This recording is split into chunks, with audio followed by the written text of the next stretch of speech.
नमस्कार दोस्तों, मैं अमन आपका स्वागत करती हूँ। आशा करती हूँ आप सब ठीक होंगे, स्वस्थ होंगे, मस्त होंगे। आज हम स्वरों से संबंधित महत्वपूर्ण प्रश्न उत्तर करेंगे, तो शुरू करते हैं। पहला है, हिंदी में स्वरों की संख्या कितनी होती है? 13, 11, 10, 7। तो हिंदी में स्वरों की संख्या कितनी होती है? 11। कौन से? अ,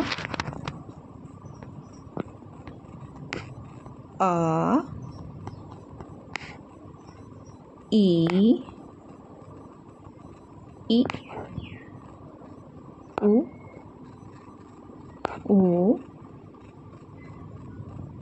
री, ऐ, ऐ, ओ और ओ। ये हमारे 11 स्वर होते हैं। निम्न में से हर्ष स्वर कौन सा है? आ, उ, ए। तो हर्ष स्वर हमारा उ। अ किस प्रकार का स्वर है? जीभ के आधार पर स्वरों का वर्गीकरण 3 प्रकार से किया गया है: अग्र स्वर, मध्य स्वर, पक्ष स्वर। तो अ जो है हमारा मध्य स्वर है। निम्न में से दीर्घ स्वर कौन सा है? अ, ई, री, ए। दीर्घ स्वर में 2 मात्रा का समय लगता है, तो हमारा दीर्घ स्वर है ए। जिन वर्णों का उच्चारण स्वतंत्र रूप से होता है उसे क्या कहते हैं? स्वर, व्यंजन, अयोगवा, बोली। तो उन्हें हम कहते हैं स्वर। किस स्वर के उच्चारण में हर्ष स्वर से अधिक समय लगता है? अनुनासिक, दीर्घ, प्लुत, अनुस्वार। तो किस में लगता है? दीर्घ। जिन वर्णों का उच्चारण नाक तथा मुख से होता है उन्हें क्या कहते हैं? अनुनासिक, निर्नुनासिक, व्यंजन, ध्वनि। तो उन्हें अनुनासिक कहते हैं। हिंदी वर्णमाला में अंक और अह क्या होता है? अयोगवा, व्यंजन, विसर्ग, अनुस्वार। तो ये जो दोनों है हमारे अयोगवा है। अंक को हम अनुस्वार कहते हैं। अनुस्वार किसे कहते हैं? अंक को। और विसर्ग किसे कहते हैं? अह को। ये दोनों ना तो व्यंजन होते हैं ना स्वर होते हैं, इन्हें हम अयोगवा कहते हैं। जीभ के आधार पर स्वरों के कितने प्रकार होते हैं? 3। हम पहले पढ़ चुके हैं। जिन स्वरों के उच्चारण में होठों का आकार वृत्त के समान गोल हो जाता है उसे क्या कहते हैं? वृत्तमुखी, अवृत्तमुखी, अर्धस्वर, विवृत। तो उसे हम क्या कहते हैं? वृत्तमुखी। जिसमें होठों का आकार जो वृत्त के समान गोल हो जाता है वृत्तमुखी कहते हैं।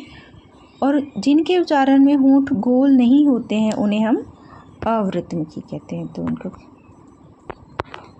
जिन स्वरों के उच्चारण में सबसे कम समय लगता है उन्हें क्या कहते हैं? हर्ष, दीर्घ, अयोगवा, प्लुत। तो उन्हें हम कहते हैं हर्ष स्वर। और ये हर्ष स्वर कितने होते हैं? 4 होते हैं। कौन से होते हैं? अ, ई, उ और री। निम्न में कौन सा पक्ष स्वर है? अ, आ, ई, उ। तो पक्ष स्वर हमारा कौन सा है? आ। पक्ष स्वर कौन से होते हैं? अ, उ,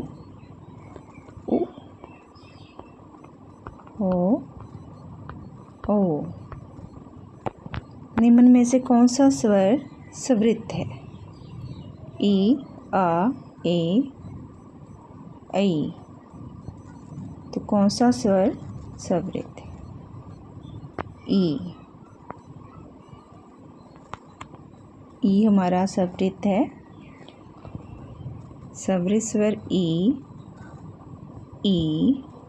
ओ, ऊ। स्वरों के उच्चारण में डैश क्या होता है? हवा किसी रुकावट के बिना बाहर आती है, रुक रुक कर मुख से बाहर आती है। दोनों ठीक है, जो कोई विकल्प सही नहीं है। तो हवा किसी रुकावट के बिना बाहर आती है। जिन स्वरों के उच्चारण में मुख द्वार आधा खुला रहता है उन्हें क्या कहते हैं? अनुनासिक, विवृत, अर्धविवृत, समृत। तो उन्हें हम कहते हैं अर्धविवृत। अर्धविवृत जो हमारे स्वर है अ, ऐ, ओ। तो दोस्तों ये थे हमारे आज के प्रश्न उत्तर। आई होप ये वीडियो आपको अच्छा लगा होगा।